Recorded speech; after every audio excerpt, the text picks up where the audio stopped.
आणि आपल्या अत्यंत जवळचा असा विषय आज मी मांडणार आहे. आणि ही गोष्ट खरी आहे, मी नेहमी सांगत असतो की बुद्ध दोन शिष्यांना सांगत असतात की तुम्ही उपदेश करा, उपदेश करा.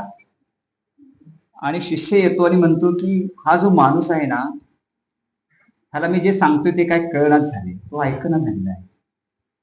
तर पुन्हा जाऊन येईल, पुन्हा तोच अनुभव. तेव्हा बुद्ध म्हणतात की तो पोटभर जेवलाय का आधी विचार. रिकाम्या पोटीचा उपदेश हा आत जात नाही. पण मला वाटतं हे सभागृह याला अपवाद ठरेल आणि ठरावं अशी माझी रास्त अपेक्षा आहे. म्हणून मी आज तुमच्याशी काही वेळ बोलणार आहे. डॉक्टर सुनील कुमार लवटे विचार मंच ही वैचारिक चळवळ निर्माण करणारी आणि त्यानुसार कृती करणारी एक नवी चळवळ, नवी सहयोगी संस्था आपण कोल्हापुरात सुरू केलेली आहे. मला तो दिवस आठवतो स्पष्ट, 26 जून 2022. या दिवशी आम्ही असे 100 लोक एकत्र आलो हेरवाडे सरांच्या संस्थेमध्ये. आणि तिथं असा विचार झाला की आपण लवटे सरांचा नागरी सन्मान केला पाहिजे, सत्कार केला पाहिजे. तो दिवस होता 26 जून 2022. आणि मग भरपूर उहापोह होऊन, ऍक्टिव्हिटी होऊन सरांचा 9 ऑक्टोबर 2022 सत्कार समारंभ झाला. माळी सर त्या समितीचे अध्यक्ष होते, आम्ही बरेच लोक त्यात होतो. हा प्रवाह, हा वैचारिक प्रवाह तिथंच थांबला नाही, तो पुढे कन्वर्ट झाला आणि सरांच्या नावानं विचारमंच निर्माण झाला. त्यांचा अमृत महोत्सव साजरा झाला आणि खऱ्या अर्थानं या मंचाला एक ओळख निर्माण झाली. आणि मग पुढचा तिसरा विचार आता असा मित्र आलेला आहे की आपण दरमहा एकत्र यायचं आणि काही विचार पेरत राहायचं. आजही आणखी एक त्यातमध्ये ऍड झालेला आहे की केवळ 30 सदस्यांच्या ऐवजी हे 50 झाले. त्यांचा विस्तार आणि विकास होत गेला तर काय गमत येईल. आणि नव्यानं असं सदस्य घेऊन आम्ही ही चळवळ पुढे सुरू ठेवतोय. याचाच एक भाग म्हणून आज हा सकाळपासूनचा कार्यक्रम होतोय. तो कार्यक्रम तिघांच्या संयुक्त विद्यमान होतो. एक विचार मंच लवटे सरांच्या नावानं असलेला, त्यानंतर क्रिएटिव्ह आपला जो ग्रुप आहे तो एक ग्रुप, आणि विशेषतः ज्यांनी मोठं योगदान दिलेलं आहे ते या विद्यामंदिर केंद्र शाळेचे सगळे मुख्याध्यापक, शिक्षक आणि त्यांची सगळी माझी टीम. म्हणजे आज जो विचार मांडणार आहे ना मी, त्या विचाराचा परिपाक काय आहे तर गुणवत्तापूर्ण शिक्षण ही एखाद्या सिलेदाराची गोष्ट नाही, ती समूहाची जबाबदारी आहे. ते आपण पुढे पाहणार आहोत कसं आहे ते. परंतु असं काही चित्र निर्माण होतं तेव्हा समूह त्यासाठी काम करत असतो हे आपल्याला दिसून येतं. आज आपण राजर्षी छत्रपती लोकराजा शाहू महाराज यांच्या सभागृहामध्ये बोलत आहोत. यालाही एक वेगळा अँगल आहे असं मला आज वाटतं. असा विचार करा, कल्पना करा की आज 2026 आहे साल, आणि 1917-18 म्हणजे 100 वर्षापाठीमागं जवळजवळ 109-110 वर्षा मागची स्थिती, भौगोलिक स्थिती आणि सामाजिक परिस्थिती कशी असेल असा एक अंदाज करूया. आम्ही नेहमी म्हणत असतो, म्हणजे लवटे सरांचा तो आग्रह असतो की त्या काळातल्या लोकांनी जेवढी कामं केलेली आहेत, निर्णय घेतलेले आहेत, त्यांचं जर मूल्यमापन करायचं असेल तर आपण कसं केलं पाहिजे, त्याला कसोट्या आत्ताच्या काळाच्या लावणं योग्य आहे का? नाही ना. त्या परिस्थितीमध्ये, त्या भौगोलिक, सामाजिक, राजकीय ज्या परिस्थितीमध्ये त्या लोकांनी ते निर्णय घेतलेले आहेत, कामं केलेली आहेत, म्हणून त्या काळाची कसोटी लावून आपण ते काम पाहिलं पाहिजे. आणि खरं आहे, मला आता स्पष्ट आठवतंय की 21 सप्टेंबर 1917 या दिवशी राजर्षी छत्रपतींनी एक कायदा आपल्या संस्थानात आणला. त्या कायद्याचं नाव काय आहे? मोफत आणि सक्तीच्या शिक्षणाचा कायदा. ती तारीख होती 21 सप्टेंबर 1917. ही तारीख का लक्षात राहिली? कारण त्या दिवशी आम्ही जिल्हाभर तो दिवस साजरा केलेला आहे. मला स्पष्ट आठवतंय, डॉक्टर जयसिंगराव पवार यांनी एक छोटी पुस्तिकाही त्या संदर्भानं प्रकाशित केलेली आहे. आणि मग आत्ताच्या रिलेव्हंट या क्षणाला या वास्तू आणि परिसराचा कसा संदर्भ येतो? तर संदर्भ असा येतो, 4 मार्च 1918 या दिवशी पहिली शाळा कुठं निर्माण झाली असा जर आपण विचार करू तर ते ठिकाण कोणतं असेल? तर ते ठिकाण आपल्या जवळचं 1.5-2 किलोमीटर अंतरावर असलेलं चिखली हे गाव आहे. ज्या संस्थानामध्ये 20 शाळा पहिल्या निर्माण झाल्या त्यातली सर्वात प्रथम शाळा निर्माण झाली ती आपल्या जवळच्या चिखली या गावात निर्माण झाली. कशी निर्माण झाली, काय विचार केला असेल, त्यावेळेचे शिक्षणाधिकारी कसे असतील, त्यावेळेची पर्यवेक्षण यंत्रणा कशी असेल, लोक कसे असतील, पोलीस पाटील कसा असेल आणि शाहू महाराजांची दृष्टी काय असेल, हा सगळा एक पट आता माझ्या डोळ्यासमोर या विषयाच्या अनुषंगानं मित्र उभा राहतो. आणि मग हा विचार करताना चांगली गोष्ट झाली की जे मूलभूत शिक्षण आहे, ज्याला प्राथमिक शिक्षण म्हणतात, ते गुणवत्तापूर्ण व्हायचं असेल तर काय करता येईल अशा अनुषंगानं मला बोलता येते, याचाही मला आनंद आहे. काही वेळा असे अपघात घडतात. आज खरं तर वेगळे व्याख्याते आपल्यासमोर बोलणार होते. आमचे मित्र डॉक्टर रघुनाथ कडाकणे आज भाषण करणार होते, परंतु काही अडचणीमुळे ती जबाबदारी आजच्या अध्यक्षांनी माझ्यावर दिली. त्यांचे मी आभार मानतो की त्यांनी माझ्यावरती विश्वास टाकला.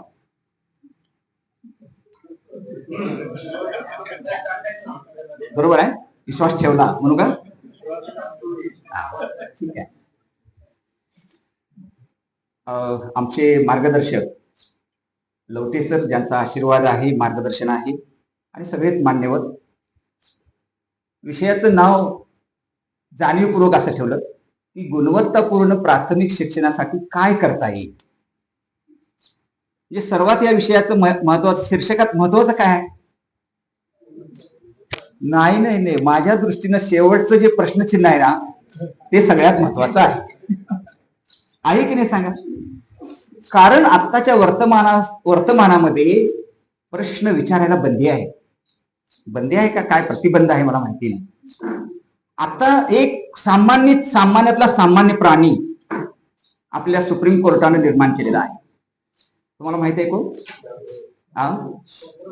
सरळ आहे, सरळ.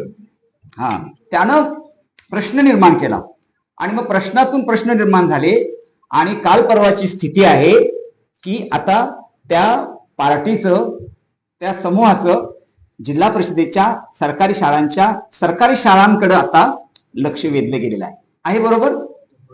कालचा सकाळ जर आपण बघितला आणि आलोक लावाचे एक व्यंगचित्रकार आहे, ते असे त्यात म्हणतात की अरे आता सरकारी शाळा तुम्ही जर आता साफ करायला लागला तर पुढं होणारे गुंड आम्हाला कशी मिळणार, असा आलोकने प्रश्न विचारलेला आहे. त्या व्यंगचित्रकाराने विचारलेला आपल्याला हा प्रश्न आहे. म्हणून मी तुम्हाला सांगतो की माझ्या या शीर्षकात मी प्रश्न विचारतो आणि तो प्रश्न तुम्हाला विचारतो. त्या प्रश्नाची सोडवणूक आपण आता करायची आहे. ऑनलाईन कोण लोक बघत असतील तर त्यांनीही विचार करायचा आहे. विचार केल्याशिवाय, आपल्या धडावर आता आपलं डोकं असल्याशिवाय मित्र हो आता आपण पुढे जाऊ शकत नाही. विचार नावाची जी गोष्ट आहे ना ती जणू काही आपलं ते कामच नाही, ते कुणीतरी दुसऱ्याने करावं. अंधश्रद्धा निर्मूलन समितीच्या चळवळीतल्या माणसांनी विचार करावा, ऍक्टिव्हिटी कराव्या, ते माझं नाही काम, त्यांचं त्यांनी करावं. आम्ही काय करणार? 15 ऑगस्टला फक्त जिलेबी खाणार. अशा काळात मित्र हो या गंभीर विषयावरती आपण बोलणार. मला याची जाणीव आहे की या अर्ध्या तासामध्ये हा विषय संपणारा नाही. कारण मी असा एक आराखडा तयार केला, तो आराखडा मी तुम्हाला सांगणार आहे. कारण हा विषय जेव्हा मोघमपणे बोलता येईल, मोघमपणे काय पण बोलता येतं आपल्याला, गुणवत्तापूर्ण शिक्षण म्हणजे काय, कोणी कोणी काय काय केलं पाहिजे, परंतु नाही. आपण शिक्षण क्षेत्रातली माणसं आहोत, आपल्यावरती खूप मोठी जबाबदारी आहे. तर आज आपण गंभीरपणे या विषयावरती बोललं पाहिजे, या विषयावरती विचार केला पाहिजे, चिंतन केलं पाहिजे आणि त्या पुढची गोष्ट म्हणजे आपण कृती केली पाहिजे. यासाठी आपण इथं बसलेलो आहोत. म्हणून मी असा विचार करून तुमच्या समोर बोलणार आहे की सुरुवातीला खरं आहे की प्राथमिक शिक्षण म्हणजे काय असतं, गुणवत्ता म्हणजे काय असतं, थोडं थेरॉटिकल, थोडं सैद्धांतिक मांडणी झालीच पाहिजे. ती अगदी थोडी होईल, परंतु त्यानंतर मी असे 12 ऍस्पेक्ट्स काढलेले आहेत, 12 पैलू काढलेले आहेत, असे 12 घटक काढलेले आहेत, असे युनिट्स काढलेले आहेत की जे या प्राथमिक शिक्षणाला काय करून जातील, पुढे घेऊन जातील. खरं तर तेच तुम्हाला सगळ्यांना माहिती आहे, तुम्हाला सगळ्यांना ते माहिती आहेत, परंतु हे जे मणी आहेत ते ठिकठिकाणी विखुरलेले आहेत. माझ्या आत्ताच्या बोलण्यामध्ये त्या मण्यांना मी एका दोऱ्यामध्ये ओवण्याचा प्रयत्न करतो. यासाठी आपल्याला काय करता येईल, मी असा विचार करत होतो की माझे पैलू जे आहेत ते 12 पैलू मी असे 3 घटकात आणखी विभागलेले आहेत, जे की मी गुणवत्तेसाठी प्रत्यक्ष प्रयत्न करणारे, गुणवत्तेसाठी प्रत्यक्ष राबणारे, म्हणजे जे वर्गात असतील. बरोबर आहे ना? म्हणजे ज्यांच्यावर काम करायचं आहे तो एक घटक असेल, जे त्यांच्यावरती प्रत्यक्ष काम करणार आहेत ते काही घटक असतील. बरोबर आहे? असं एक पॉकेट आपण निर्माण करतो. दुसरं पॉकेट असं निर्माण करतो की पूरक घटक, याला सपोर्ट करणारे काही घटक प्राथमिक शिक्षणाच्या गुणवत्तेला असणार आहेत, ते काही घटक आपण पाहू. आणि तिसरं शेवटचं घटक आहे, एक पॉकेट आहे, त्यामध्ये काही घटक आहेत की व्यवस्था सक्षम करणारे काही घटक आहेत. म्हणजे या तिन्हींचा आणि या 12 पैलूंचा एकत्रित संगम झाला. हे सगळे 5 बोटांच्या एकत्रीकरणात जशी मूठ निर्माण होते आणि मग शक्ती निर्माण होते, असे सगळे हे 12 एकत्र आले तर काय होईल हे आपण पाहणार आहोत. मी या सगळ्या घटकांचे काय मांडणी करणार आहे, तर पहिल्यांदा हे घटक, त्यांची मूळ भूमिका काय आहे हे आपण पाहूया, थोडक्यात बघणार आहे. त्या घटकांची मूळ भूमिका, प्रत्यक्ष वस्तुस्थिती काय आहे, आणि यांनी ठरवलं जर विधायक काम करायचं तर किती चांगलं होतं, अशी मांडणी आपली होणार आहे. आणि शेवटच्या माझ्या टप्प्यामध्ये मी एक पर्यवेक्षीय अधिकारी आहे, मी एक पालक पण आहे, मी शिक्षक पण आहे. तर माझ्या अँगलमधनं मी काही प्रयोग केलेले आहेत शिक्षणामध्ये, तर ते कसे होतील आणि आपण ऍक्शन प्लॅन करून आज इथनं बाहेर पडायचं. मी तुम्हाला मित्र सुरुवातीला सांगितलेलं आहे की मला वेळेची मर्यादा आहे, त्यामुळं काही घटक मी पुढे जाणार आहे. मी या अनुषंगानं काही नोट्स काढल्या, तर त्या 5-7 पानी झाल्या. मला असं वाटलं की हा विषय मोठा होऊ शकतो आणि पुढे आपल्या बोलण्यामध्ये आपल्याला भविष्यात काय करता येईल हेही पाहूया. तर मी असं सांगत होतो की गुणवत्तापूर्ण प्राथमिक शिक्षण हे समजून घ्यायचं म्हणजे काय करायचं, हे समजून घ्यायचं म्हणजे आता शिक्षक असतील तर शिक्षकांनी, पालक असतील तर पालकांनी, काही संस्था चालक असतील तर संस्था चालकांनी, म्हणजे जे 12 ऍस्पेक्ट्स आहेत त्या सगळ्यांनी पहिल्यांदा 3 चित्रपट पाहायला पाहिजे. तर तिथला पहिला कुठला चित्रपट आहे, तर तारे जमीन पर हा चित्रपट पाहायला पाहिजे. म्हणजे व्याख्यान द्यायची आवश्यकता नाही आहे मला वाटतं. रात्रीच हा चित्रपट लागला होता, कोणी पाहिलाय का? तारे जमीन पर हा चित्रपट पाहिला तर मी जे आज पुढे सांगणार आहे ते तुमच्या लक्षात येईल. दुसरा चित्रपट कोणता असेल आपल्याला वाटतं? 3 इडियट्स, शिक्षणाची संकल्पना स्पष्ट करणारा हा चित्रपट आहे. आणि तिसरा चित्रपट शिक्षणाच्या आईचा घो, असा भरत जाधवांचा एक चित्रपट आहे. हे प्रातिनिधिक चित्रपट आहेत, यापेक्षाही आणखी चित्रपट चांगले आपल्याला दृष्टी देणारे आहेत. हे चित्रपट आपल्याला संदर्भ म्हणून उपयोगाला येतील. म्हणजे कदाचित आपल्या वेगाला ब्रेक देणारे चित्रपट कुठले असतील तर हे चित्रपट ठरू शकतील. आणखी काय करता येईल आपल्याला, हे मी सुरुवातीलाच सांगायला लागलो, यासाठी की आपल्याला आपल्या विचारांची एक दिशा निश्चित व्हावी म्हणून ह्या गोष्टी आहेत. आणखी आपल्याला असं करता येईल,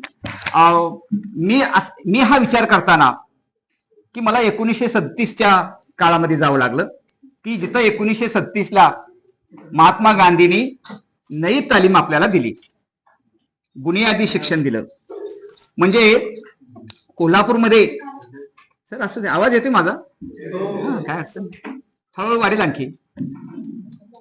तर बुनियादी शिक्षण जे दिलेलं आहे त्याचं हॅलो, इको कमी करा. Hello hello. ठीक आहे. तर कोल्हापूर आपल्या जवळ आहे, तर कधीतरी सृजनानंद शाळा आपण पाहिली पाहिजे, कधीतरी फुलोरा पाहायला पाहिजे. लवटे सरांनी तरी सृजनानंद शिकवलेलंच आहे. फुलोराचे ते मार्गदर्शक आहेत. हे नवे प्रयोग करणारे जे शाळा आहेत, ती प्रेरणा कुठल्या घेतात? तर त्या सगळ्या प्रेरणा कुठल्या आहेत? नई तालीमच्या आहेत. त्या प्रेरणा विनोबांच्या शिक्षण या पुस्तकातल्या आहेत. कधीतरी शिक्षण नावाचं विनोबांचं पुस्तक आपण वाचलं पाहिजे असं मला वाटतं. लवटे सरांचं नवे शिक्षण नवे शिक्षक हे सुंदर पुस्तक आहे. हे आपण वाचलं तर आपल्याला निश्चित दिशा मिळणार आहे. युव्हाल नोआ हरारी नावाचा एक लेखक आहे. यांचं एक पुस्तक आता बाजारात खूप प्रसिद्ध आहे. खरं तर त्यांची 3 पुस्तक आहेत, सेपियन, होमोसेपियन, आणि तिसरं पुस्तक जे आहे ते 21व्या शतकातील 21 प्रश्न असं पुस्तक आहे. 21 धडे. तर त्यामध्ये शिक्षण हा एक त्यांनी चॅप्टर टाकलेला आहे. तोही आपल्याला या संदर्भानं मित्र हो पाहता येईल असं मला वाटतं. आणखी एक हेरंब कुलकर्णी नावाचे लेखक की जे सर्वे करून लिहितात, त्यांनी आमच्या शिक्षणाचं काय असा प्रश्न विचारणारं एक पुस्तक दिलेलं आहे. शिक्षक आहेत म्हणून सांगतो, शिक्षणाची बखर नावाचं त्यांचं पुस्तक आपल्या संग्रही असलं पाहिजे, कारण 53 शिक्षणविषयक पुस्तकांचं मार्गदर्शनपर परीक्षण परिचय त्यांनी या पुस्तकामध्ये मित्र हो केलेला आहे.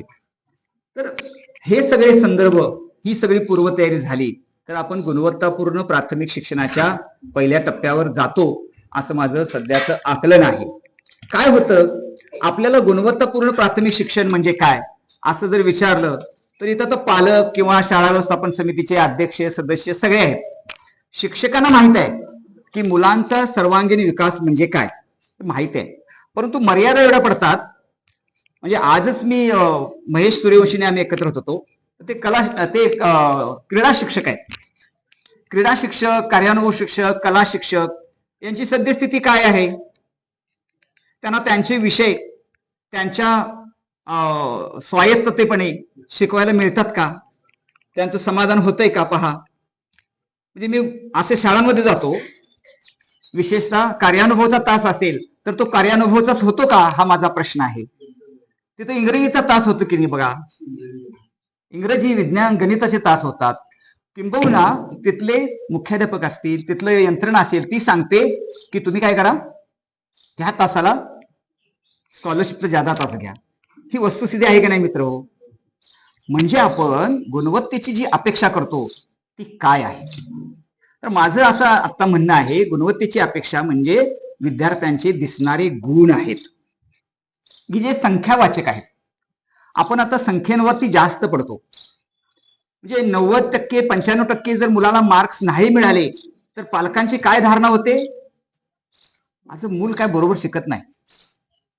सगळ्यांना 98% मार्क्स हवे आहेत, म्हणजे गुण हवे आहेत. म्हणजे मी तुम्हाला असं सांगेन, 98% ज्या मुलाला मार्क्स मिळाले त्याच्या आई वडील समाधानी पाहिजेत का नको? ते काय विचार करतात? 2% कुठे गेले? मुलाला विचारतात, 2% तुझं कुठं चुकलं? तू गडबड केली असणार, तुझं लक्ष कुठं होतं की नाही सांगा? आता उलट आहे, 55% मार्क्स पडलेला पालक पेढे वाटतो, असं पण होते, त्याला आनंद वाटतो. आणखी त्याच्या पुढचं तुम्हाला सांगतो, ज्या मुलाला 92% मार्क पडलेले आहेत आणि ज्या मुलाला 90% मार्क पडलेले आहेत आणि त्यांची जर घरं शेजारी शेजारी असतील तर त्यांच्या आई वडिलांचं काय होतं? 90% वाल्याला 90% मार्क्स पडले याचं वाईट त्यासाठी वाटत असतं की शेजाऱ्याला काय झालेलं आहे, 92% मार्क्स पडलेले आहेत. ही आपली जी गुणांची जी मोजपट्टी आहे ना, ही गुणवत्तेची कसोटी नाही असं तुम्हाला माहिती आहे. पण मी हे थोडं थोडं काय करायला लावलंय, उजळणी करायला लावलेलं आहे. मग काय तर गुणवत्तेची जी कसोटी आहे ती NEP मध्ये खूप छान सांगितलेली आहे. NEP म्हणजे न्यू एज्युकेशन पॉलिसी. त्यामध्ये खूप छान गुणवत्तेची पट्टी सांगितलेली आहे. आणि शिक्षकांना प्रशिक्षणामध्ये आम्ही हे नेहमी सांगत असतो, तरीही अजून व्याख्यानांमध्ये माणसं तेच तेच मुद्दे पुन्हा पुन्हा सांगतायत. त्यातले 2-3 मुद्दे सांगून मी पटकन पुढे जातो. म्हणजे ज्यांनी अभ्यास नाही केला, ज्यांनी NEP नाही अभ्यासला, जे नव्या शिक्षण प्रवाहाबरोबर नाही आले, असे प्रतिगामी, असे वर्तनवादी माणसं काही काही भाषा वापरतात. त्यातले एक शब्द प्रयोग आहे, मूल म्हणजे चिखलाचा गोळा आहे. आहे वाक्य बरोबर? हे योग्य आहे की अयोग्य आहे? मूल म्हणजे चिखलाचा गोळा आहे, त्याला शिक्षक काय करतो? हवा तसा आकार देतो. तर मित्र हो, मूल चिखलाचा गोळा नाही. मूल उपजत काही क्षमता घेऊन आलेलं असतं, बरं का. विनोबांचा सिद्धांतच आहे, पूर्णाकडून पूर्णाकडेच. विनोबा एक छान उदाहरण देतात की दूरवरून समुद्रातून येणारं जहाज, सुरुवातीला आपल्याला काय दिसतं? त्याचं शीड दिसतं, म्हणून शीड म्हणजे जहाज काय. मग हळूहळू पुढे पुढे येईल तसं ते थोडं आणखी दिसतं, त्याचे पडदे दिसतात, त्यातली छोटी छोटी माणसं दिसतात, मग पूर्ण जहाज दिसतं. म्हणजे मूलतः जहाज हे पूर्ण आहेच. बीजामध्येच वृक्ष लपलेला आहे. त्याला कशी परिस्थिती मिळते, त्याचं अंकुरण कसं होतं, तो कसा विकसित होतो, यावरती त्याचा वाढ, त्याचा विकास, त्याचा विस्तार आहे. ही सैद्धांतिक मांडणी कधीतरी नव्या दृष्टीनं आपण केली पाहिजे. ती पालकांनी जास्तीत जास्त खरं तर समजून घेतली पाहिजे. प्रत्येक विद्यार्थी युनिक आहे, हे एक नवसूत्र आहे. प्रत्येक विद्यार्थी, प्रत्येक माणूस युनिक म्हणजे एकमेवा द्वितीय आहे. या पृथ्वी दलावरती साधारणतः 650 कोटी लोक आहेत. अत्यंत अपवाद वगळता समान दिसणारी माणसं, समान स्वभावाची माणसं अजिबात नाहीत. आताच हॉलमध्ये आपण जेवढे बसलोय, प्रत्येक जण वेगळा आहे की नाही सांगा? आहे. हे एकमेवा द्वितीय जे पण आहे ना, ते युनिक जे नेस आहे तो जपला पाहिजे. मी नेहमी सांगत असतो की कारखान्यात एखादा जर कामगार काम करत असेल आणि तो जॉब निर्माण करत असेल, तर त्यानं एक जॉब जो केलेला आहे, त्यानं दुसरा जॉब केला तर तो तसाच असणार. त्याने तिसरा जॉब केला तो तसाच असणार. त्याने 1000 जरी साचे बनवले, ते कसे असतील? तसेच असतील. आणि दुसरी महत्वाची गोष्ट म्हणजे तो ज्यांच्याशी जॉबशी कनेक्टेड आहे तो सजीव आहे, परंतु त्याच्या समोरचं जे मशीन आहे, जो जॉब आहे, जो साचा आहे, तो निर्जीव आहे की नाही? शाळांमध्ये हा मोठा फरक आहे. शिक्षकासमोर सजीव मूल आहे आणि व्हरायटी ऑफ पर्सनॅलिटी तेवढे आहेत, म्हणजे प्रत्येक मूल वेगळं आहे. हा सिद्धांत नव्या दृष्टीनं आता आपण पाहायला पाहिजे. त्याचा विकास करणं म्हणजे गुणवत्ता आहे. माणसाला आपण म्हणतो की गुणवत्ता म्हणजे आता सध्या सुद्धा पालकांचा जो मागणी आहे ती काय आहे की माझ्या मुलानं ATM मशीन व्हावं, अशी एक भावना आहे. ATM मशीन समजते ना? त्यानं मोठं व्हावं आणि पैसा छापण्याचं एक काय व्हावं, मशीनच व्हावं, अशी एक अपेक्षा आहे. मग पुन्हा प्रश्न निर्माण होतो की एक भाऊ आपल्या भावाला एक निरोप पाठवतो, आता आपली आई वारलेली आहे, आई निधन पावलेली आहे, तिच्या दिवसाच्या कार्यक्रमाला तू जा आणि वडिलांच्या कार्यक्रमाला मी जातो. हा आपल्या शिक्षणाचा पराभव नाही का? लवटे सरांनी परवाच्या व्याख्यानात हा मुद्दा अधोरेखित केलेला आहे. एक मुलगा खूप श्रीमंत होतो आणि परदेशात जातो, आणि जाताना तो एक नंबर देऊन जातो. तो नंबर कुणाचा असतो? तो नंबर असतो ॲम्ब्युलन्सचा. त्या वडिलांचं त्या मुलानं देहदान केलेलं असतं आणि ॲम्ब्युलन्सनं न्यावं आणि संपलं. मला सौमित्रने विचारलेला सर तो पुढचा प्रश्न मला महत्वाचा वाटला की त्या मुलांच्या बाजूने काय विचार आपण केलाय का? तेव्हा त्याला उत्तर सरांनी खूप छान दिलेलं आहे. मुलांच्या बाजूने विचार केलाय, परंतु मुलाला एवढं करता आलं असतं, 4 माणसं त्यानं जपली असती तर तो वडिलाला व्यवस्थित हँडल करू शकला असता. तर अशा गुणवत्तापूर्ण शिक्षणाच्या गोष्टी आहेत की ज्याला माणूस घडवता आला, ते शिक्षण खरं आहे. आणि याची सुरुवात ही प्राथमिक शिक्षणापासून होते असं माझं ठाम मत आहे. म्हणजे मूळ प्राथमिक शिक्षणात जेवढे जेवढे संस्कार, जेवढे जेवढे शिक्षण होईल ना, हे आयुष्यभर त्याच्या सोबत राहतं. याचं उत्तम उदाहरण काय आहे तर जपानची मुलं, सरांच्या पुस्तकातलं एक उदाहरण आहे. जपानची मुलं कधीच सिग्नल तोडत नाहीत.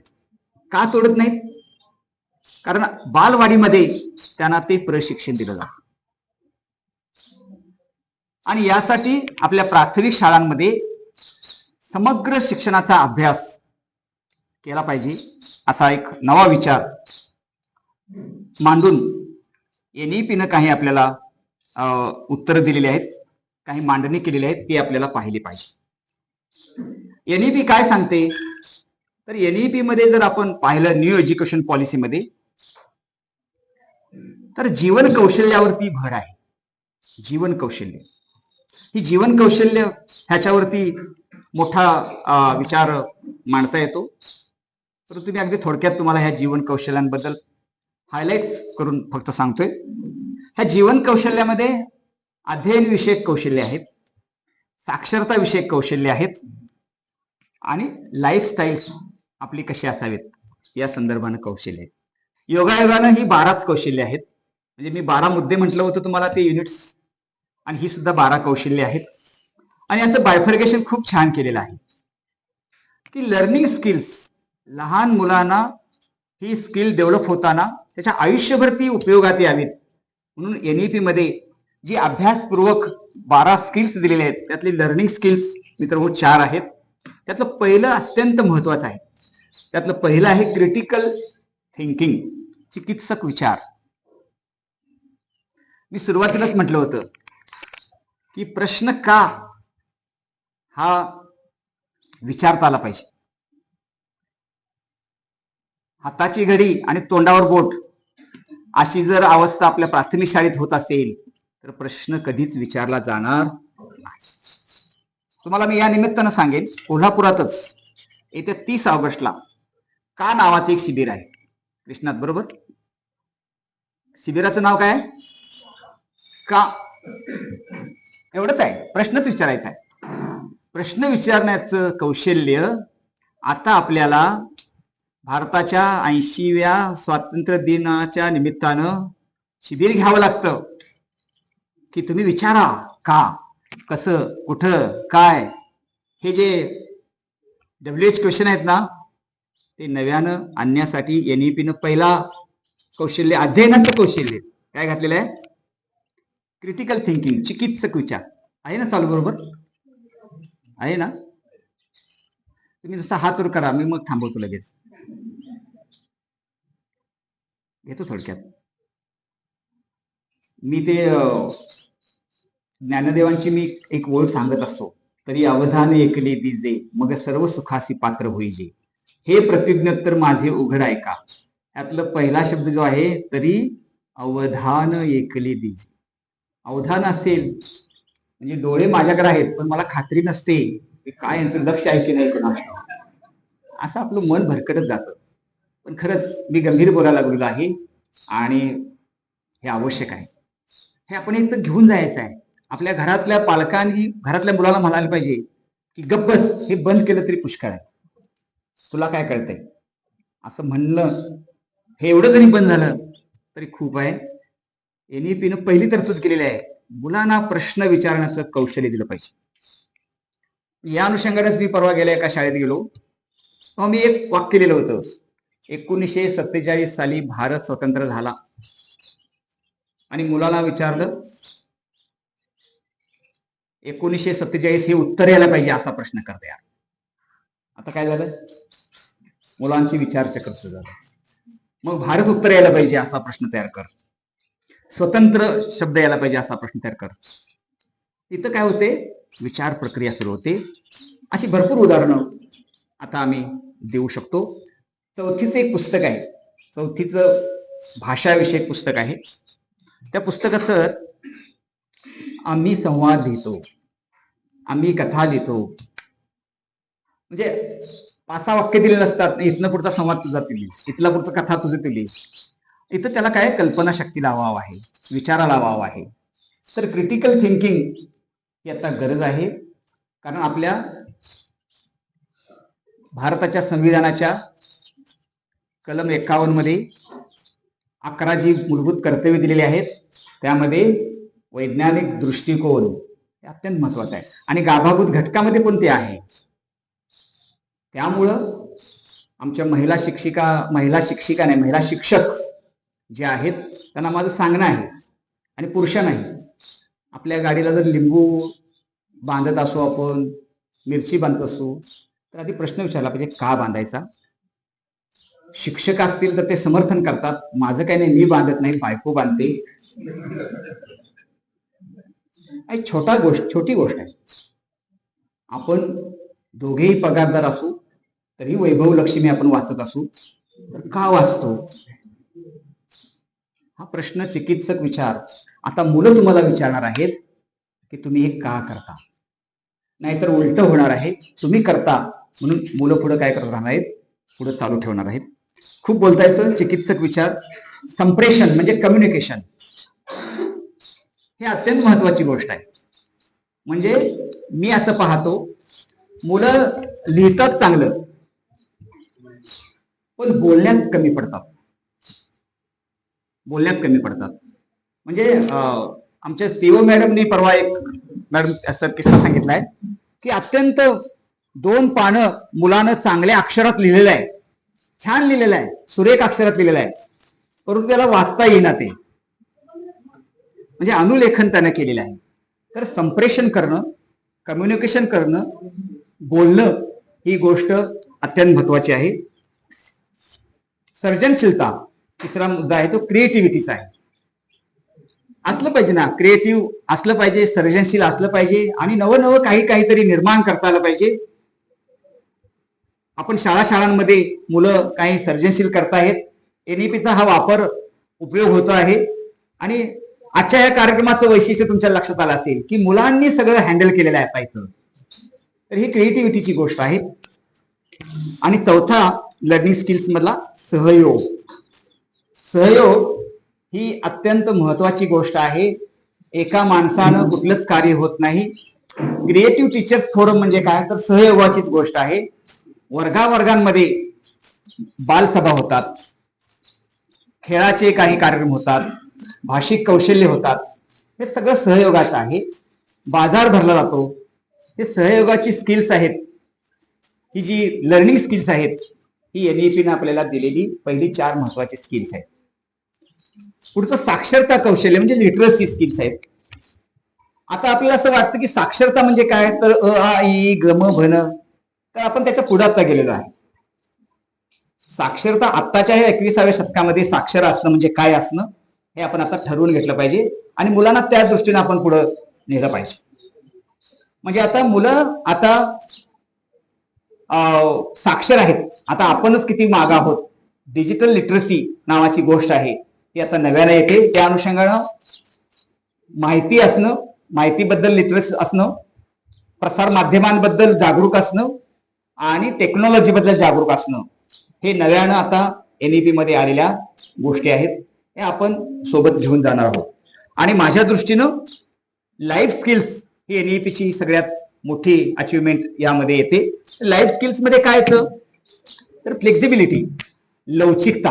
आपल्या जगण्यातली, आपल्या वागण्यातली जी लवचिकता आहे ती लवचिकता खूप महत्वाची आहे. लवचिकता म्हणजे माघार घेणं नव्हे, लवचिकता म्हणजे पराभव स्वीकारणं नव्हे. लवचिकता म्हणजे आपण जिथं असतो तिथली परिस्थिती कशी आहे त्यानुसार. म्हणजे आता जॉर्ज सर किती लवचिक आहेत बघा, खुर्ची नाही बसायला मांडी ठोकून बसले आहे ना. इथं सरपंच आणि हिरडेकर सरांचा मगाशी एक छोटासा वाद सुरू झाला होता. कसला वाद होता, तर ते चहा प्यालेले कप आहेत ना, ते कप तुम्ही माझ्याकडे द्या, हे म्हणतो तुम्ही माझ्याकडे द्या. ती छोटी गोष्ट आहे कपाची, आहे की नाही. कप ही काय छोटी गोष्ट आहे, पण तिथं स्वतःकडे कमीपणा घेऊन आपल्याकडे कप स्वीकारून ते मन बाहेर देणं ही लवचिकता आहे. ही जीवनामध्ये ज्या माणसाला समजते ना तो प्रगल्भ होतो आणि तो पुढे जातो. म्हणून हे एनईपी मध्ये आणलेली गोष्ट आहे. लवचिकता म्हणजे फक्त पूर्ण मोडायचं असंही नाही. ही गोष्ट आपण पाळली पाहिजे. पुढचं लिडरशिप, नेतृत्व किती छान आहे. म्हणजे मी जेव्हा आलो तेव्हा एक मुलगी म्हणाली की सर इथं या, इथं नाव नोंदवा, इथं सही करा. अरे बापरे, म्हणजे मोठी गोष्ट आहे. ऑर्डर्स दिली मला तिने, ऐकली सर. तर तिला तिथं लिडरशिप मिळालेली आहे. तिला वाटते की मला मिळालेलं हे मोठं काय आहे, एक पॉवर आहे माझ्याकडे मिळालेली आहे. भले ती आज सरांची मुलाखत कोण घेते ते मला देणे घेणे नाही. इथल्या मुलीला काय वाटत असणार की क्या बात आहे, आज मला हा सन्मान मिळाला आहे की नाही. आणि रोपं देणाऱ्या मुलांना काय वाटतं की माझी निवड यासाठी झाली. प्रत्येकाचे वेगवेगळे स्किल्स, कौशल्य आहेत. लिडरशिप छोट्या छोट्या गोष्टींमध्ये जर करता आली तर मुलं पुढे जातात. आता पुढाकार ही सुद्धा गोष्ट आहे. पुढाकार घेणं म्हणजे नवनिर्माण करण्यासाठी. सर मी हे करते. आता हे सगळं करण्यासाठी जगदाळे सर, तुम्हाला निश्चित मुलांचा उपयोग खूप झाला असेल अशी मला खात्री आहे. तर मुलांना या गोष्टी आवडतात, करतात. आणि प्रोडक्टिव्हिटी ही गोष्ट महत्वाची आहे. उत्पादकता, यातून काहीतरी वेगळं. एका शाळेत एक उपक्रम केला तो मी तुम्हाला सांगतो. एका शाळेनं असं ठरवलं 1 डिसेंबर ते 31 डिसेंबर या काळामध्ये तुमच्या घरामध्ये आलेल्या वर्तमानपत्रांची रद्दी शाळेत आणायची. किती छोटा उपक्रम आहे. 1 महिन्याची 30 किंवा 31 जुनी वर्तमानपत्र 1 महिन्याची. 200 मुलं जर असतील तर वर्तमानपत्र 1 महिन्याची किती जमतील की नाही. आणि पुढे काय करायचं, ही रद्दी शाळा विकेल आणि त्या येणाऱ्या पैशातून शाळेसाठी, वाचनालयासाठी आपण ग्रंथ घ्यायचे. अशी कल्पना छोटी आहे, किती छान आहे. एका बाईनं फोन केला शिक्षिकेला की मॅडम आमच्या घरी पेपर येत नाही आणि मी काय करते, भंगार विकणारी बाई आहे. या भंगारमधून मला जेवढे पैसे येतात त्यातले 50 रुपये मी तुम्हाला देऊ का. किती मोठी भावना आहे. त्या बाईला किती आतून वाटत होतं की मी वर्तमानपत्र देऊ शकत नाही पण 50 रुपये देते. तिचं बाईने स्वागत केलं. 3200 रुपये या रद्दीतून शाळेला आले. आणि मग ग्रंथ, पुस्तकं कुणी खरेदी केली असतील असं मला वाटतंय. कुणी खरेदी केली असतील? शिक्षकांनी नाही, मुलांनी खरेदी केली. निवडक मुलं गेली ग्रंथालय, पुस्तकालयामध्ये. त्यांनी पुस्तकं घेतलीत. त्यातलं एक पुस्तक असं होतं की ते बाईने बघितलं आणि म्हटलं अरे हे पुस्तक अवघड आहे, तुम्हाला कळणार नाही. तर ते मूल म्हटलं हे पुस्तक आमच्यासाठी घेतलेलं नाही, हे तुमच्यासाठी घेतलेलं आहे. क्या बात आहे ना सर. म्हणजे म्हणून मी नेहमी सांगत असतो, मी शाहूवाडी करिअरमध्ये नेहमी सांगत असतो, तुम्हाला सहल काढायची असेल ना तर सहल कुठं काढायची शिक्षकांनी ठरवू नाही. ते कुणी ठरवलं पाहिजे? मुलांनी ठरवलं पाहिजे. सर जसं म्हटले की मुलाखत घ्यायची असेल तर प्रश्न मुलांनी निर्माण केले पाहिजेत. तर आता मुलांना आपण हे प्रोडक्टिव्हिटीच्या अंगानं आपण थोडं पाहिलं पाहिजे.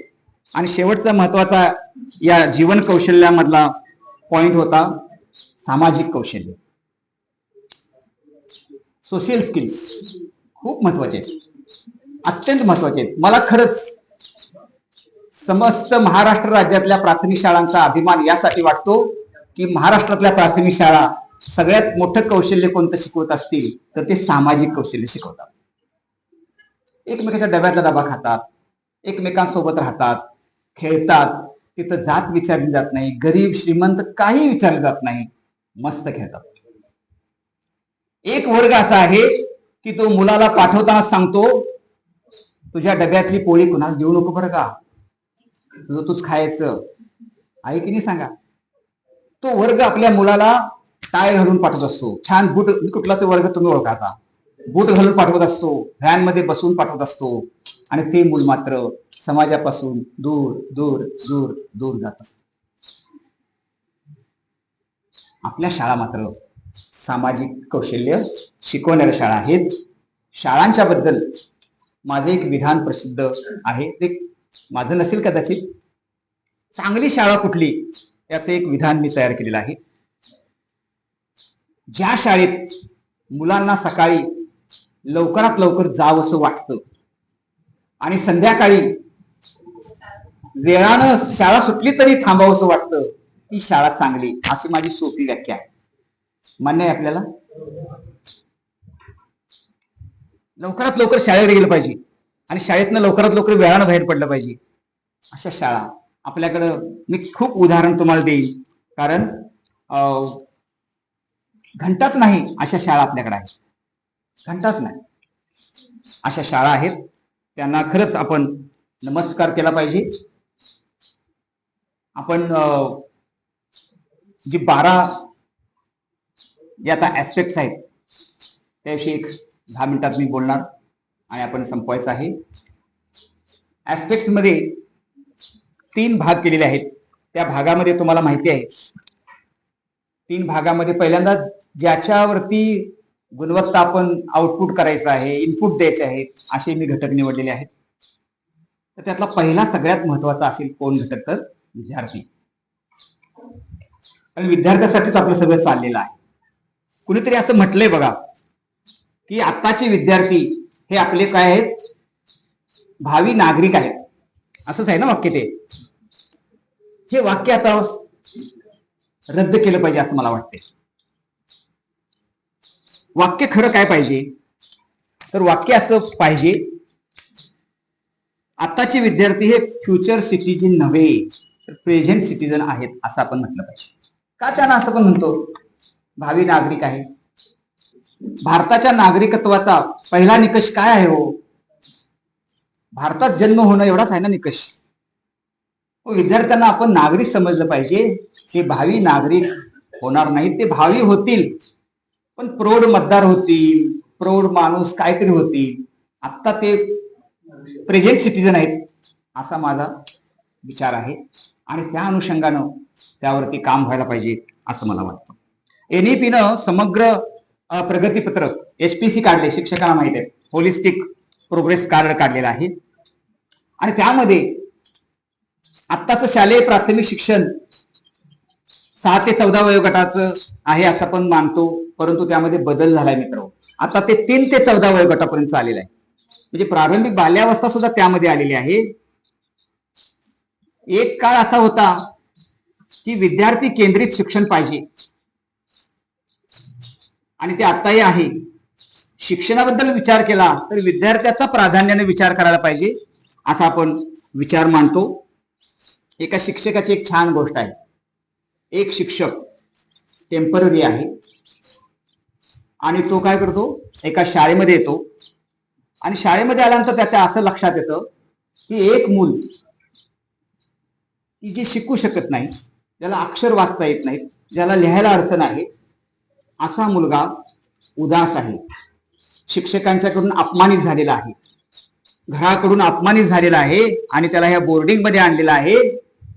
तो शिक्षक टेम्पररी शिक्षक कला शिक्षक असतो. तो कला शिक्षक काय करतो की त्याला उमलतो, त्याला उकलतो, काय ह्याच्यामध्ये प्रॉब्लेम आहे तो पाहतो. इतर शिक्षक समस्याच पाहत नसतात. त्याच्या आई वडिलांना भेटतो आणि आई वडिलांना तो म्हणतो की तो असा आहे हे मान्य आहे, परंतु तो असा का आहे याचा आपण अभ्यास केलाय का? विद्यार्थी म्हणजे एक केस स्टडीच आहे. आपण जर कधी दवाखान्यात गेलो तर डॉक्टर काय करतात, आधी आपली सगळी हिस्ट्री लिहितात ना. शिक्षकांना हिस्ट्री लिहिली पाहिजे. मला असे अनेक शिक्षक खर्डेकर सर म्हणतात की आम्हाला काही लिहायला लावू नका, आम्हाला शिकवायला लावा. किती पाय तुम्ही शिकवायला सांगा, आम्ही शिकवतो, पण लिहायला लावू नका, म्हणजे नोंदी ठेवायला लावू नका. अरे यू आर अ डॉक्टर, तुम्ही केस स्टडी लिहिली पाहिजे. प्रत्येक विद्यार्थी वेगळा आहे हे मान्य आहे की नाही? त्या विद्यार्थ्याची स्टडी लिहिली पाहिजे. मी जर एखाद्या शाळेत गेलो आणि शिक्षक नसला तर नोंदवही पाहून मला कळलं पाहिजे की या वर्गात छान चित्र काढणारा मुलगा कोण आहे, या वर्गात कबड्डी खेळणारी मुलगी कोण आहे, कळू शकते की नाही? तर तो शिक्षक म्हणतो की तुम्हाला माहिती आहे की तो का झालाय. त्या शिक्षकानं शोध लावला आणि असं त्याच्या लक्षात आलं मित्र हो की हा मुलगा डिसलेक्सिया या आजारानं ग्रस्त आहे. आपल्याला माहित आहे डिसलेक्सिया, की समजा डी काढायचा आहे, डी अक्षर, तर तो कसं काढतो, बी काढतो. SIR सर लिहायचं असेल तर तो RIS लिहितो. म्हणजे उदाहरणार्थ आरशात जसं आपल्याला दिसेल तसं तू लिहित असतो, डिसलेक्सिया. आणि मग तो शिक्षक त्याला वाळूच्या मातीवरती शिकवतो, त्याला सांगतो, अरे तुम्हाला माहित आहे काय की हा पहा हे चित्र कुणाचं आहे? मुलं म्हणतात अल्बर्ट आईन्स्टाईन. अरे हा आईन्स्टाईन एवढा मोठा झाला, परंतु त्याला पण डिसलेक्सिया होता, त्याला पण अक्षर ओळखत नव्हते. हा पहा विजेचा दिवा कुणी लावलाय शोध? एडिसन. ह्याला पण डिसलेक्सिया होता. मोनालिसा चित्र काढणारा माणूस कोण होता? Leonardo da Vinci. ह्याला अक्षर ओळख नव्हती. आणि शेवटी तुला माहिती आहे काय, आणखी एक माणूस या वर्गात होता. कोण होता? तर मी होतो. तो शिक्षक सांगतो, मलाही लहानपणी, आता मी मोठा झालोय, त्या मुलाला वाटतं की अरे मी पण असाच आहे, मलाही बदललं पाहिजे. आणि तो मुलगा त्या शिक्षकाच्या मदतीनं शिकत शिकत छान वाचतो, लिहितो, चित्रकला स्पर्धेत प्रथम क्रमांक काढतो. तुम्हाला माहित आहे ही शिक्षक कोणत्या शिक्षकाची गोष्ट आहे? तारे जमीन पर यातल्या शिक्षकाची गोष्ट आहे. हा जो शिक्षक आहे, प्रत्येक शिक्षकानं असा प्रत्येक मुलाचा विचार केला ना तर आपलं शिक्षण गुणवत्तापूर्ण होणार आहे. आणि म्हणून विद्यार्थी आणि शिक्षक यांची जी सांगड आहे, मला सांगा, आज आपण सरसकट शिकवतो. मी शिक्षकांना विचारतो की तुम्ही अशा शिक्षकांना मुलांना बोलता शिकवता आणि एक प्रश्न विचारता, समजलं का रे? कुणाच्या डोळ्यात बघून विचारता? कुणाच्या डोळ्यात बघून आपण विचारतो? जो जो मला म्हणजे अपवाद असेल, परंतु मला जास्तीत जास्त असा अनुभव येतो की ज्याला सगळं समजते त्यालाच विचारतो आपण, तुला समजलं का? आणि मग आपलं पुढे गाडी सुरू होते. तर असं न होता आपण त्याला विचारलं पाहिजे की जो अति अति माग आहे. सरांनी ब्रेलच्या संदर्भानं प्रश्न विचारल्यानंतर सांगितलं होतं ना की शिक्षकाला कळलं पाहिजे कुणाला माझी जास्त गरज आहे. या संदर्भानं माझी सुद्धा एक असे विचार आहेत की एका आईला एक मुलगा वकील आहे, एक डॉक्टर आहे आणि शेतकरी एक आहे. आईचा कल सर्वात अधिक कुणाकडे असेल? शेतकऱ्याकडे असणार की नाही? आपल्या वर्गात अशी 3 प्रकारची मुलं असू शकतात, जी अति प्रज्ञावंत आहेत, जी मध्यम आहेत आणि जी गतिमंद अध्ययन अक्षम आहेत. शिक्षकाचं लक्ष कुणाकडे अधिक पाहिजे? गतिमंद मुलाकडे पाहिजे. आपण हे थेरॉटिकली बोलताना म्हणतो की बरोबर आहे, पण प्रत्यक्षात आपण काय करतो, वस्तुस्थिती काय आहे त्यांच्यावरती ब्लेम करतो. म्हणून कधीतरी आमच्या शिक्षणाचं काय हे पुस्तक आपण मित्र वाचलं पाहिजे असं मला वाटतं.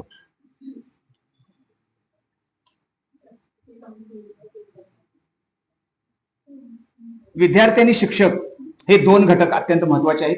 यांच्याबद्दल लिहिता येईल खूप. पुढचे मी 2 घटक एकत्र सांगणार आहे. अभ्यासक्रम आणि मूल्यमापन हे अत्यंत महत्वाचे घटक आहेत असं मला वाटतं. अभ्यासक्रमावरती मी खूप तुमच्या समोर बोलेन आणि मूल्यमापनावरती तरी सीसी नावाची जी गोष्ट आहे, सातत्यपूर्ण सर्वंकष मूल्यमापन, प्राथमिक शिक्षणातली सर, त्याचं राज्यावर मी त्या काळी 2011ला काम केलं होतं. आणि सीसीची कन्सेप्ट जी आहे अत्यंत आदर्श कन्सेप्ट आहे, परंतु इम्प्लिमेंट होताना ती अडथळ्यानं होते आणि म्हणून तिच्याबद्दल दृष्टिकोन चुकीचा पसरवला गेलेला आहे. म्हणजे परीक्षाच रद्द झाल्या, सगळे पास व्हायला लागले, ही चुकीची गोष्ट आहे. परंतु मी तुम्हाला सांगेन, सीसीचा जो मुख्य हेतू आहे, परीक्षा रद्द झालेल्या नाहीत, तर रोज परीक्षा आहे, पावला पावलाला पाहणी आहे, निरीक्षण आहे, मुलाखत आहे, पडताळणी आहे, असं रोजचं आहे.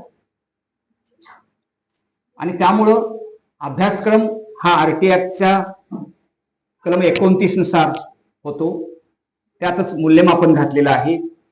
आणि हे कधीतरी आपण पाहिलं पाहिजे. आपण मोठ्याने सुद्धा अध्ययनासाठी मूल्यमापन, अध्ययन हेच मूल्यमापन आणि अध्ययनाचे मूल्यमापन अशा 3 स्तरावर मूल्यमापनाची संकल्पना कधीतरी निश्चित समजून घेतली पाहिजे. शिकणं ही गोष्ट जी आहे ती मुलांनी शिकावी आणि लगेच प्रश्नावली विचारावी. मला आठवते, तुम्हाला आठवते, आम्हाला पाठ होते आणि त्या पाठाखाली प्रश्न होते. प्रश्नाचा पहिला प्रकार काय? खालील प्रश्नांची एका वाक्यात उत्तरे लिहा. त्यानंतर प्रश्नाचा दुसरा प्रकार काय? खालील प्रश्नांची 3 ते 4 वाक्यात उत्तरे लिहा. आणि शेवटचा प्रकार काय होता? 8 ते 10 ओळीत उत्तर लिहा, असं होतं की नाही. आता तुम्ही खरंच, माझी विनंती आहे, शिक्षक सोडून सगळ्या लोकांना आपली पाठ्यपुस्तकं पाहावीत. पाठ्यपुस्तकं आता ऍक्टिव्हिटी बेस्ड झालेली आहेत. कृती पुस्तिका आलेल्या आहेत, कृती पत्रिका आलेल्या आहेत. त्यामध्ये म्हणजे मुलानं नुसतं पाठ वाचायचा नाही आहे, सीन आणि अनसीन पॅसेज आलेले आहेत. म्हणजे एक उतारा पाहून तुम्ही प्रश्नांची उत्तर द्यायची आहेत. जो उतारा पाहिलाच नाही त्याच्यावरती प्रश्न विचारायचे आहेत आणि प्रश्न निर्मिती सुद्धा करायची आहे. म्हणजे जीवन कौशल्य आधारित आता पाठ्यपुस्तकं, अभ्यासक्रम आणि मूल्यमापन ही गोष्ट आलेली आहे. माझं मत या संदर्भाने एक शेवटचं सांगणार आहे. 2 गोष्टी आहेत मित्र. जी गोष्ट पारंपरिक आलेली आहे तिला आम्ही वर्तनवादी म्हणतो, आणि जी गोष्ट नव्यानंच करावी लागते त्याला आपण ज्ञानरचनावाद म्हणतो. यातला शिक्षकासाठी सोपा मार्ग कुठला आहे? सोपा मार्ग आहे, सोपा मार्ग आहे का? हा, सांगतो तुम्हाला. वर्तनवादी पद्धती ही पारंपरिक आलेली पद्धत आहे. पुस्तक, हा अरे काल कुठपर्यंत आलो होतो आपण? चला, पान नंबर किती आले बघा, काढा. गुरुजींनी काल शिकवल्यानंतर आजच पुस्तक उघडलेलं असतं आणि पान नंबर सुरू झालेला असतं. याला वर्तनवादी पद्धती म्हणतो आपण. मग गुरुजी वाचतात, 2-4 ओळी वाक्य वाचतात, त्याचं स्पष्टीकरण देतात, 2-4 ओळी वाचतात, त्याचं स्पष्टीकरण देतात. असं याला वर्तनवादी पद्धत म्हणतात. इंग्रजीचं तरी 2 ओळी वाचतात, मराठी भाषांतर सांगतात, 2 ओळी वाचतात, मराठी भाषांतर सांगतात. पुस्तकातलीच उदाहरणं सोडवून देतात गणिताची. ही वर्तनवादी पद्धती आहे, जिथं ऍक्टिव्हिटी नाही. ज्ञानरचनावादामध्ये शिक्षकानं सुलभ व्हायचं आहे, मुलांना करू द्यायचं आहे, अधिकाधिक मुलांनी करावं आणि त्यातून शिकावं. मूल हे निर्माण करता आहेच, शिक्षकानं प्रोत्साहन देऊन, प्रेरणा देऊन पुढे जायचं आहे. मूल्यमापनामध्ये कधीतरी मी जर कोल्हापुरातून गारगोटीला जात असेल तर 3 गोष्टी पाहिल्या पाहिजेत. खरोखर मी गारगोटीच्या गाडीत बसतोय का? पहिली गोष्ट हे जरा तुम्ही समजून घ्या. त्यानंतर मध्ये मध्ये मी, आपल्याला सवय आहे एसटीच्या प्रवासात डुलकी घ्यायची. गाडी जर पुढे कडगावला जाणे असेल तर गारगोटीत उतरायचं राहील ना, म्हणून मध्ये मध्ये जागा होऊन आपण कुठेपर्यंत प्रवास केलाय हे पाहिलं पाहिजे आणि गारगोटीतच उतरता आलं पाहिजे. हे अत्यंत मूलभूत प्रश्न आहेत प्राथमिक शिक्षणाच्या अंगानं. पूरक घटकामध्ये मी पहिल्यांदा पालक घेतलेला आहे. योग्य आहे ना? मी तुम्हाला सांगितलं होतं तुम्ही जाणार नाही, उठणार नाही, आणि आता काय थोडाच वेळ आहे. पालक हा अत्यंत महत्वाचा आहे. पालकांच्या अपेक्षा कितीतरी वाढलेल्या आहेत. गेल्या आठवड्यात मी शाळेत गेलो होतो, का तक्रार होती की 300 पैकी 300 मुलांना मार्क पडले नाहीत म्हणून तक्रार आहे. माझ्या मुलाला शिष्यवृत्तीला सरावाला 300 पैकी 300 पडत होते आणि आता का पडले नाहीत? अशा पालकांच्या अपेक्षा मित्र खूप वाढल्यात, त्याच्या व्हरायटी भरपूर आहेत. पण मी असंही पाहतो, पालकांचा जर सहभाग असेल आणि शाळा व्यवस्थापन समितीचा सहभाग असेल तर किती शाळा बदलू शकतात. लोक सहभाग, शाळा व्यवस्थापन समिती सहभाग आणि पालक सहभाग यातून शाळा खूप डेव्हलप होऊ शकतात, असा माझा अनुभव आहे. बदललेले आहेत, परंतु काही ठिकाणी वाईटही अनुभव आलेले आहेत. म्हणजे गेल्या महिनाभरात 5 मिनिटं, गेल्या महिनाभराचे माझे असे अनुभव आहेत. मी अधिक होऊन हे शाळा व्यवस्थापन समितीच्या स्थापनेच्या तक्रारी संदर्भात घेतलेले आहेत. शाळा व्यवस्थापन समिती मनासारखी स्थापन नाही एखाद्या माणसाची झाली की त्याचं वाक्य असतं, हे मास्तर आहेत ना गावात राजकारण करायला. आता हे वाक्य प्रसिद्धच आहे. हे वाक्य, एखादा माणूस असमाधानी झाला की तो असं काय करतो, शिक्षकां, मग एवढं चांगलं काम चाललेलं असतं पण एका छोट्या गोष्टीमुळं ते थोडं डिस्टर्ब होतं. अशा वेळी ही जी साखळी आहे ना 12 माणसांची, 12 घटकांची, त्यामध्ये विद्यार्थी, शिक्षक, पालक, शाळा व्यवस्थापन समिती, ग्रामपंचायत, त्यानंतर आम्ही पर्यवेक्षीय अधिकारी, केंद्र प्रमुख, सगळे असे शैक्षणिक सुविधा, भौतिक सुविधा, ह्यांची एकमेकांची साखळी व्यवस्था असेल तर हे चालते. नाहीतर होते काय मित्र हो, एकमेकांची भूमिका विसंगत झाली. म्हणजे एखादा शाळा व्यवस्थापन सदस्य म्हणा लागला, काय नाही ह्या शिक्षक कसं शिकवतात हे मी पाहतो, तर ही भूमिका काय आहे, विसंगत आहे. हे शिक्षक कसं शिकवतात हे पाहण्याची जबाबदारी पर्यवेक्षक यंत्रणेची आहे, मुख्याध्यापकाची आहे.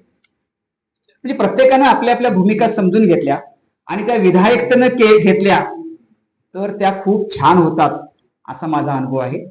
पाडळी बुद्रुकच्या निमित्तानं बोलायचं झालं तर हे सगळे घटक एकत्र आल्यामुळेच असे सरपंच या गावाला लाभलेत की जे असे म्हणतात की तुमच्या सभा वैचारिक कधी असल्या तरी तुमचं या हॉलमध्ये स्वागत आहे.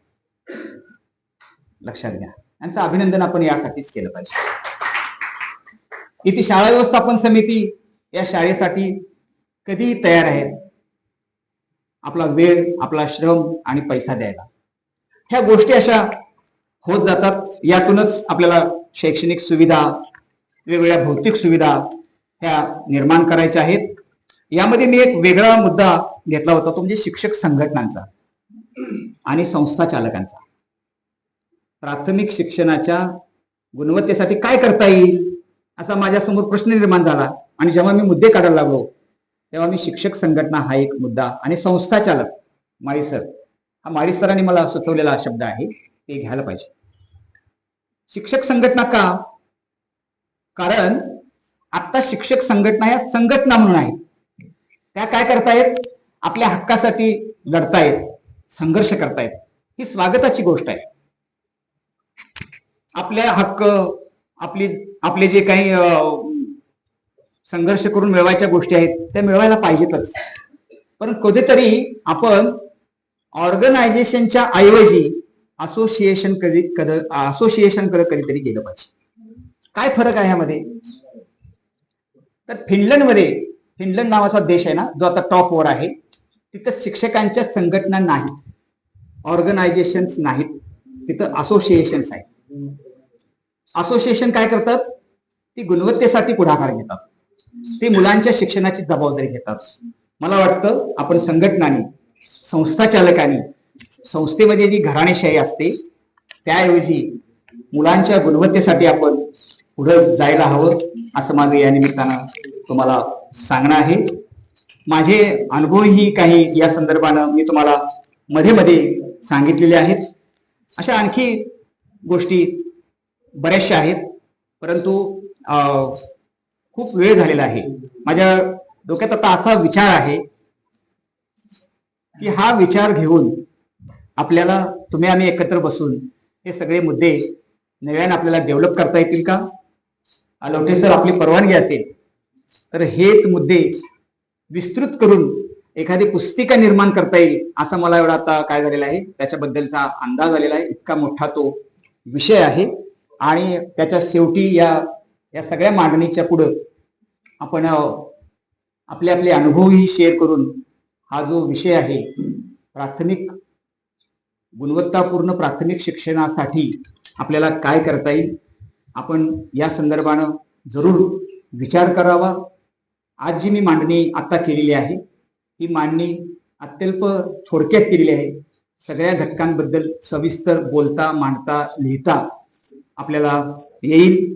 हा विचार आपण अधिकाधिक लोकांपर्यंत न्यावा आणि प्राथमिक शिक्षणाच्या गुणवत्तेमध्ये कुणी असू दे सर्वांनी आपलं मौलाचं योगदान द्यावं असं आवाहन करतो आणि थांबतो. थँक्यू.